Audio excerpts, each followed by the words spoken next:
Est-ce que cette idée d'un port de l'uniforme n'était-elle pas novatrice et n'est-elle pas la solution pour justement effacer tout ce qui aujourd'hui est fait pour diviser en signe de richesse, en signe distinctif?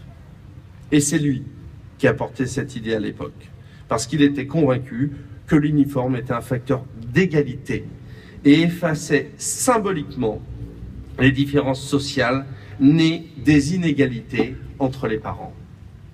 Profondément gaulliste, il était fasciné par l'engagement de la résistance des gaullistes historiques qui ont œuvré aux côtés du général pour libérer notre pays et plutôt placé la France sur la voie de la grandeur et de l'indépendance. On retrouve d'ailleurs en lui la figure du gaulliste historique qui apportait une grande importance aux principes et avait ses convictions chevillées au corps. C'était un homme de conviction qui a prouvé par son parcours son attachement à ses valeurs et donc à sa ville.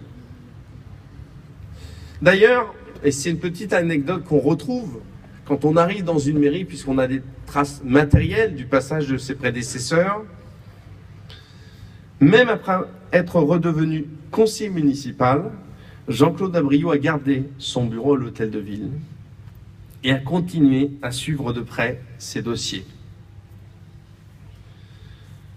À l'aune finalement de ces différents mandats, des différents mandats de Jean-Claude Abriot, je veux vous dire un peu solennellement que je mesure aujourd'hui la responsabilité qui est la mienne en tant que maire d'Aulnay-sous-Bois.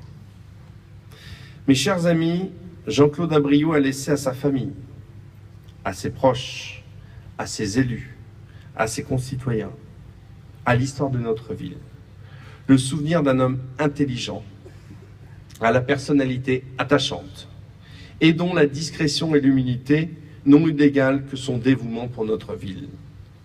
En mémoire donc de Jean-Claude Abriot, je formule le vœu que nos actions, à toutes et à tous, s'inscrivent dans ce qu'il a toujours voulu, le bien de votre ville, le bien de notre ville, le bien d'Aulnay-sous-Bois. Merci.